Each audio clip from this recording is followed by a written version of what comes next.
Hi guys, this is the third video I'm doing for my 3D polystyrene concrete background work in progress. As you can see, I've done the majority of the cementing in the tank. I've used sulfate resisting cement because it resists sulfates to a certain extent, and that's what the Sea Life Centre told me to use and what they use themselves. It's a cement that's designed to be used submersed in high sulfate areas under water or under the ground where the sulfate's present. So that's why I've used this cement basically. I've also used fibres in this cement to strengthen it. They're just polyester fibres, so they've held it together quite well.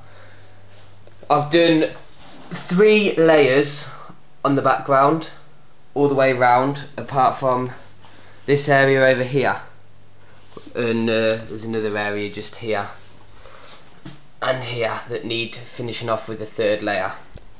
The first and second layers I just put on with a just with a paintbrush here, just made a wet mix of cement with the fibres in and painted it on.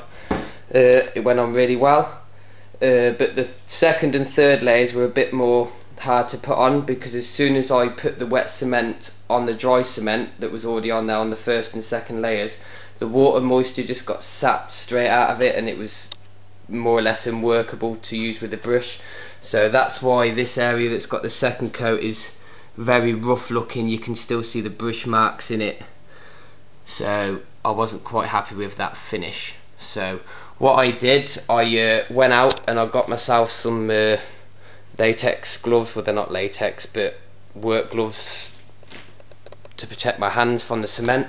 So what I did with the third coat, I made the third coat slightly thicker and I smeared it all on with my hands, and as the cement started to go off, I just worked it in and rubbed on the cement, so it smoothed it off and it's left a nice smooth finish on the majority of it, apart from the few bits that I've missed. So I'm quite happy with the finish that I've got, and yeah, I'm quite happy with it. So what the dark patch here is, that is just a patch that I've just wet up to show you what sort of colour the background's going to look under the water or through the water.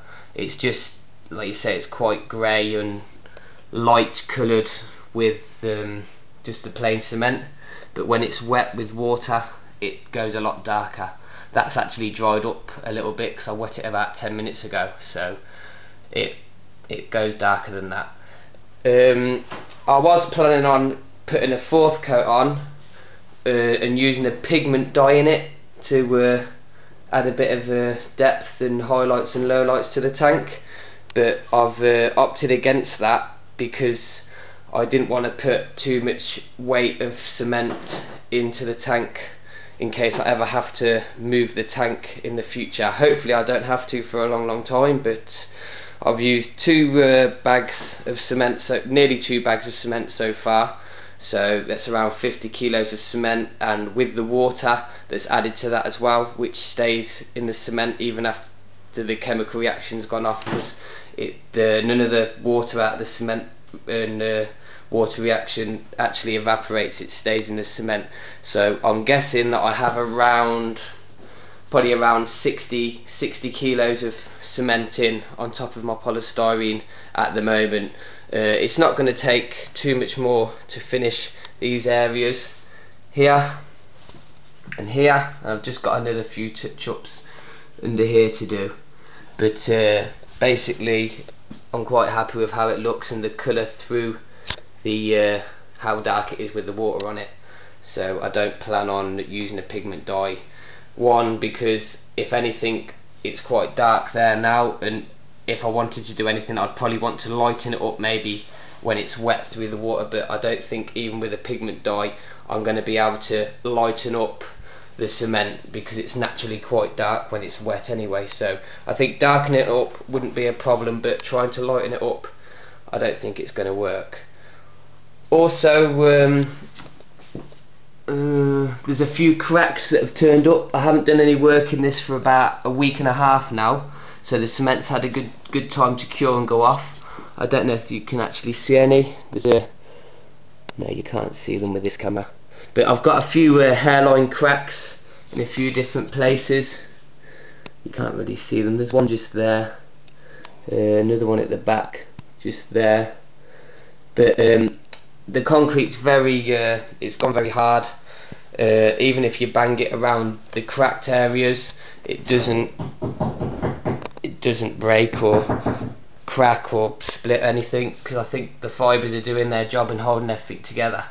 So what the plan is, I'm planning on finishing the rest of these areas with the third coat, and then I'm going to do a test fill, and I'm going to fill it up with water and leave it for a week full, and see if the weight of the water creates any more cracks in the background, just because of the weight of water pushing against the background.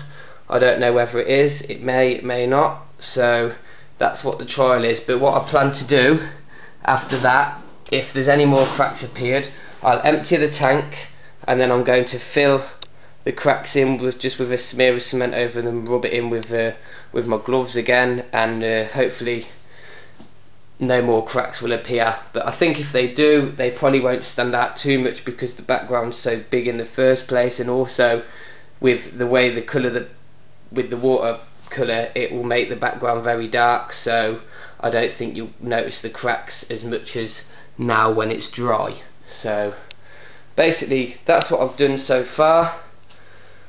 I think it's going to look quite good when it's done, hopefully. I've got the inlet here. If you've seen my other videos, you'll know exactly what that is. So that's all in from the top here. It's all cemented in. It's really secure and strong.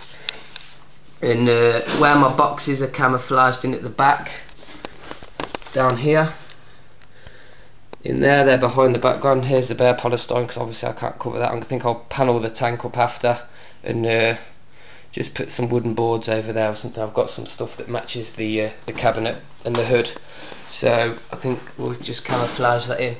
But you can see the holes that go into the box through the glass here, the same on the other side if I move back a bit. But because they're to camouflage my filters and heaters and inlets, outlets, etc. But when the tank is full of water, you can't actually see these holes that are here, because obviously the way the water is in the tank, it bends the light somehow, so you can't see them. So you won't even see them, but apart from this one at the front here that you'll see. But basically that's about it. So I'll update again when the tank's full of water and I'm doing my testing, and then after that I will be finishing the repairs if there's any to do, and then I'll be filling it up and emptying it, doing the leaching process after that, which I don't know how long it's going to take me, because I'll be filling it up and emptying it for however long it takes until I can get my parameters under control, because I've used quite a lot of cement and I've got to leach quite a lot of lime and other bits that are in the cement. That should all that should be in the cement is the lime. There shouldn't be any of the chemicals that should hurt or damage the fish, just the lime that will make the water quite alkali, which won't do the fish any good. It will burn their gills out and other things probably. So I'll be testing the parameters every day or every couple of days, doing 100% water change every 2 days is the plan, and I don't know how long it's going to take. Hopefully around a month or 6 weeks, hopefully not too much longer than that, because it's been a long while since I've had fish. So hopefully we'll get sorted and it'll be safe, fish safe. So thanks for watching. I'll update this again as soon as I've finished everything and up to date with the water up and that. Okay, thanks for watching. Cheers. Bye.